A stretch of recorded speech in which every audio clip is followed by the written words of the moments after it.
lehendakariak aukeratu nau, sailburuen artean gobernuko erabakien berri emateko eta gobernuaren izenean hitz egiteko. Eta gobernuak bere oinarria dauka EAJak eta PSek egindako koalizio hitzarmen batean, eta beraz, hitzarmen hau da agintzen duena, eta honen bozeramailean naiz ni, ezta? Nik ez dut tonua aldatu bozeramailean eta oraindik ahalegindu naiz. Aurreko 4 urteetan Jaurlaritzan tokatu zaidan, kudeatzea tokatu zaidan arloaren berri ematerakoan erabili dudan tono berbera erabiltzen.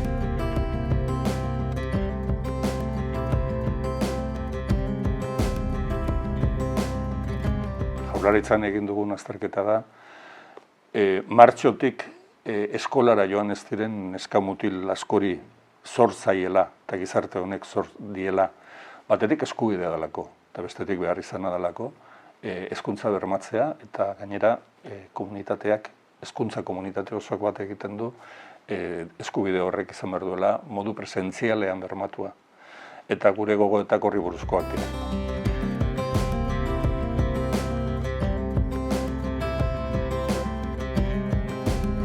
Hezkuntza, huelga egon hori baina askoz gehiago da, eta aurrean daukagun erronka da guri Jaurlaritza bezala erantzukizun handia dagokigu, baina uste dut hau egoera potolo baten aurrean gaudela, eta danon erantzukizuna beharko dela honi aurre egiteko. Jaurlaritza hezkuntzaren zati baten patronala da, eta mundu horrek bere konplexutasunean gainera dauzka egoera sozioekonomiko ezberdinak, egoera soziolinguistiko ezberdinak, dauzka guraso elkarteak, eta dauka oso garrantzitsua den gauza bat, eta da hezkuntza profesionalen kolektibo bat, oso importantea dena, lan asko egin duena itxialdiaren garaian, eta momentu honetan pisu handia daukana bere bizkar gainean.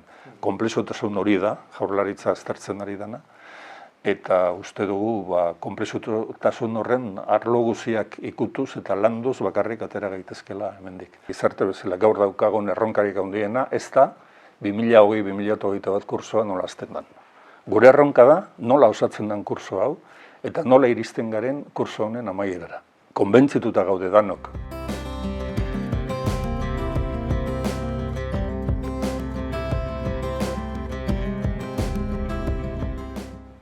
Hezkuntzak eta irakaskuntza prozesuak presentziala izan behar duela, eta horrek eskatzen digu danoi ahalegin izugarri bat. Jaurlaritzari ere bai. Eta Jaurlaritzari adibidez eskatuko dio, sare publikoari dagokionez, ikastetxez ikastetxe gogo eta partekatu bat egitea eta ariketa bat egitea.